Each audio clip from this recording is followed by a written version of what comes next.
Throwaway because one of the people involved knows my personal account. I am at a loss for how to handle this situation appropriately. Any kind of advice would be greatly appreciated at this point. To make this easier, let's call my friend Kate, 23F, and her fiancé John, 29M.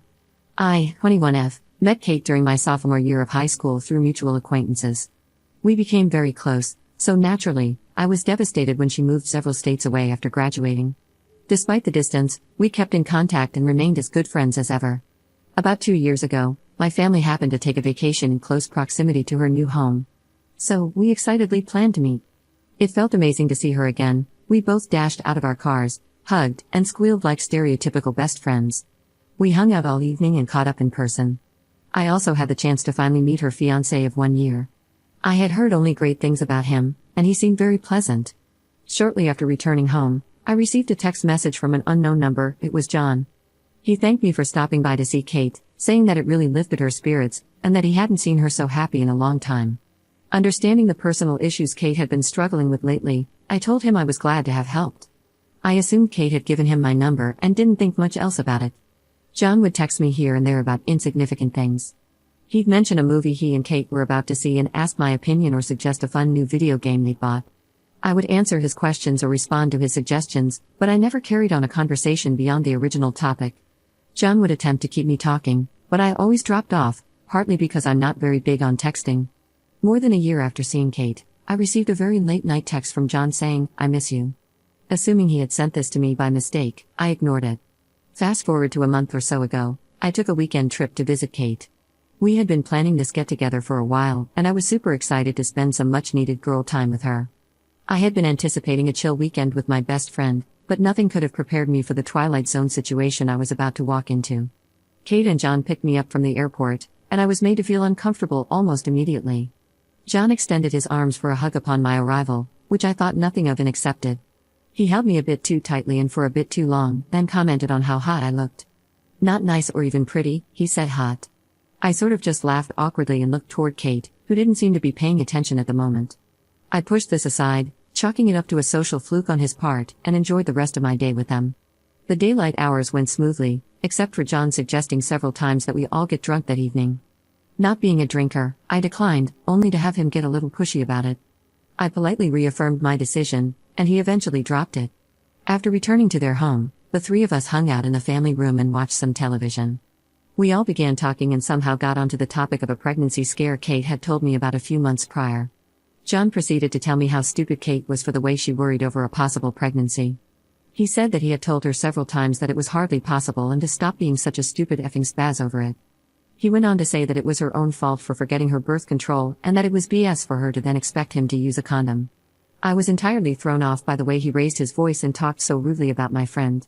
I defended her, saying that it was an entirely legitimate thing to worry about and that if she preferred he wear a condom to be safe, he should respect her wishes. He only laughed at me, and Kate stayed totally silent during the entire interaction. John then asked if I wanted to sleep in bed with him and Kate rather than in the guest room, which I found totally strange. I declined the offer and went to bed. The following morning, Kate and I had plans to go shopping. She mentioned John wouldn't be joining us because he had to work, which I was very grateful for. Before leaving the house, however, John stopped me and said, "You're a heavy sleeper." Confused, I gave him a weird look and asked what he meant. He went on to say, "You're a heavy sleeper, you don't even wake up when people touch you." Normally, I would have interpreted this as someone possibly trying to wake me by tapping my shoulder or something along those lines. But the way John was smirking at me and the inflection and emphasis he put on the word touch made me think otherwise. I asked John what the F he was talking about, and he only laughed, saying it was nothing. Now, I happen to take relatively strong sleeping pills, which Kate is aware of. These knock me out pretty hard, but I believe I would have woken up if someone had entered the room or touched me inappropriately. So I highly doubt anything actually happened, but the possibility of him groping me in my sleep makes me sick. Actually, the fact that he would say that to me just to cause anxiety makes me sick. I went on to try and enjoy my outing with Kate, which unfortunately didn't offer much solace.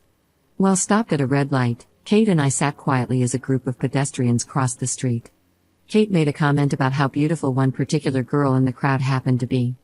I agreed that she was a very pretty woman, only for Kate to suddenly spout out, "I'm not attracted to men." She said this as if the words had been dying to leave her lips for years. I was pretty dumbfounded and caught off guard by the sudden confession, as I had never entertained the idea of Kate being a lesbian. She had once mentioned a short fling she had with a girl in middle school but claimed it was nothing more than a cry for attention. We joked about this here and there, but I never thought she could have been lying. I didn't answer, lacking a decent response, so she followed up by blatantly telling me that she is a lesbian and that she doesn't love John. I asked Kate why on earth she would marry him, and she only said, "Because I think it's what I should do." I tried to talk to her more about this, but she then told me she would prefer the subject be dropped. At this point, I was counting down the hours to my flight home the next morning, and after hearing John would be joining us for dinner, I was even more eager to get away. After meeting up with him, the three of us began walking into the restaurant, only for me to catch John's hand veering dangerously close to my rear. I shifted away, and he moved very quickly in an attempt to grab it.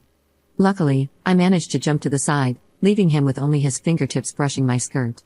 I told him to watch his effing hands, and he just laughed again and made some kind of comment about my appearance and the fact that he couldn't help it. Dinner couldn't have gone by slower. I sat there, hardly saying a word, and wondering if I should just try to get a hotel room for the evening. However, my stupid self decided that I could make it one more night and save the cash. I told Kate that I was very tired the moment we got back to her place, but she insisted that we watch our favorite movie together before I went home. Unable to say no, the two of us headed up to her room. Her roommate's bedroom is on the bottom floor next to the family room, so the television would have woken them up. About an hour into the movie, John came in and asked to watch with us. Kate told him of course, and hardly 10 minutes passed before he was attempting to convince Kate and me to kiss. I said no repeatedly and just kept looking at the screen. Kate didn't say a damn word about it, and John actually started pleading with us to just kiss really quick. I told him to shut up and that he was ruining the movie. A couple more minutes of silence passed until John outright asked if I'd like to sleep with him. The way he went about asking was as if he had deluded himself into thinking he was effing irresistible to me. I told him no and pointed out the fact that Kate was sitting right next to me. I looked at her, expecting some kind of response, but it was obvious she'd totally spaced out at this point. John informed me that Kate was fine with sharing him. He continued to badger me and insisted that I show him some appreciation for allowing me to stay in his home. I looked at Kate and asked her, "How the F are you okay with this?" She looked as if she couldn't even hear me, staring straight ahead with dull eyes. I got up to leave, only for John to attempt to block the door. Mind you, I'm a 5-foot-tall, 100-pound girl being physically blocked by a very large man. I told John firmly to move, only for him to once again say that I owed him. I took my chances and shouldered my way past him. Luckily, he didn't do much but attempt to grab me as I exited the room. I gathered my things quickly and got a hotel room. Kate never even acknowledged what happened. I think she may be suffering from either John's abuse or some kind of mental disorder, which makes me feel bad for being angry with her. But I'm very angry that she sat by and did nothing while her fiancé was so aggressive with me.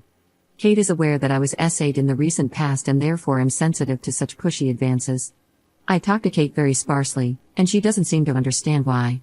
By coincidence, I happen to accept a role in an internship program close to the city she lives in. Within a month, I will be living in very close proximity to both her and John, and I need to figure out what to do. I want to help my friend. I'm afraid that she is experiencing abuse, living a lie by pretending to be heterosexual, and may possibly be suffering from some kind of mental illness. I have never been in a situation like this, and I'm at a complete loss. I don't want to see Kate after I move because that, in turn, means I'll see John. Any advice as to how I can help her and try to defuse this situation would be massively helpful. Edit. I've decided to talk to Kate. I'm nervous as hell because I have no clue how she'll react, but I need to reach out to her. She has been there for me during trying times in my life, and I want to be there for her. I know for a fact that John works tonight, and Kate will sometimes accompany him and just sit there idly all evening. I should have recognized this as weird earlier, but I don't know if she's going tonight. I asked if she'd like to Skype this evening, and she responded with, "Why do you want to talk to me all of a sudden?" I told her I'd just like to catch up and apologize for being so busy lately. I haven't received an answer yet, but I'll try my best to update tonight if we get the chance to talk. Edit. Skyping with Kate tonight. She agreed a lot more excitedly than I had anticipated, judging by her previous texts. We chatted a little bit afterward, and oddly, she brought up the fact that she had recently watched Rush and commented on how hot Chris Hemsworth is. I was a bit thrown off for obvious reasons, given that she had not only confessed to being a lesbian but had also told me verbatim that she's not attracted to men. Maybe I'm reading too much into it, so I just agreed that yes, Chris Hemsworth is indeed gifted and told her I couldn't wait to talk tonight. I'm still very nervous. Update 8 months later. So, I know my original post is super old, but I received an invitation to Kate and John's wedding today. It reminded me of this whole thing and, more importantly, the fact that I never really thanked everyone for all your supportive comments and advice. Thank you very, very much.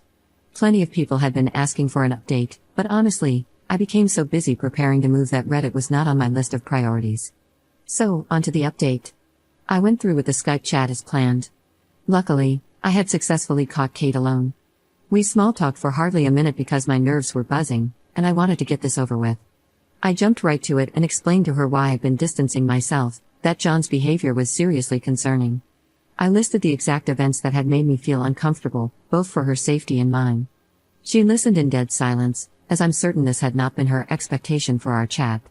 After I finished, I asked why she would want to spend her life with this man, especially since she'd confided in me about her sexual orientation.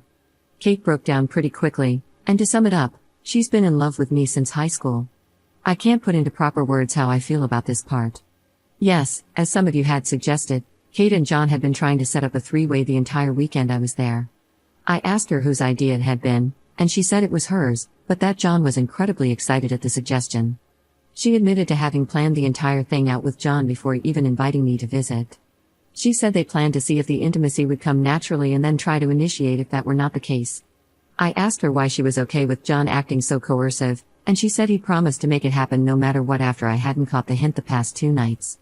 She said she felt desperate to be with me intimately and would do anything for that to happen. I asked her if that meant forcing me, and she said maybe so, but I would enjoy it eventually. That I would probably have just given in, and she could join if John had followed through.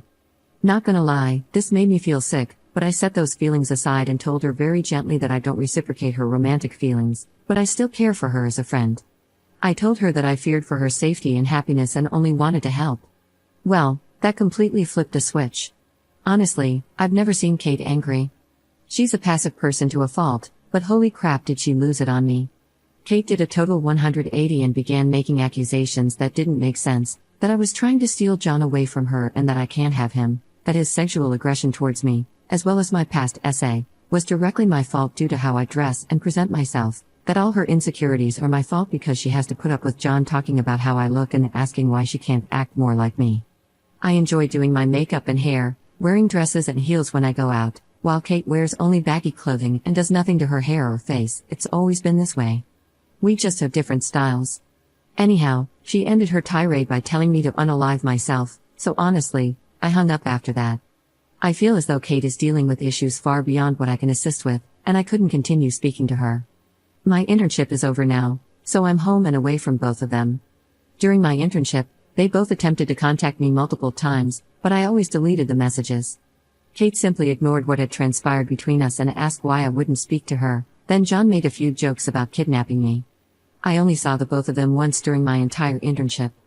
I had the chance to attend a large pop culture convention, and I was seriously so stoked about it despite having no friends to go with. Luckily, I found a couple of girls on Facebook through my internship group page who were also looking for people to go with. I knew for a fact Kate and John would be going, as they attend every year. Plus, the costume I chose to wear was near unmissable, so I was certain they would notice me. But honestly, I was not about to let them spoil the event for me and went anyway. I gave the girls a rundown of the situation, and they all assured me they had my back. Lo and behold, as I'm standing in an autograph line with my friend, I'm randomly hugged by a stranger. It was John. I basically went into spaz mode and flailed until he let go. He acted all confused, and Kate was right beside him, being quiet. I'd like to say that I told him off like a champ, but I didn't. I was scared, honestly, so I just ran. I was wearing massive heels, so I had to do that weird crouch move where you're not really running but more so fast walking like a werewolf. A couple of the girls followed me to make sure I was okay. I never saw them again. I know the general consensus was to not cut Kate out of my life, but I honestly do not believe either of them are safe to be around. I feel that Kate is dealing with something beyond what I can assist with, and my personal safety needs to come first. Obviously, I'm not going to the wedding. Thank you for all the helpful advice and support I received on my previous post.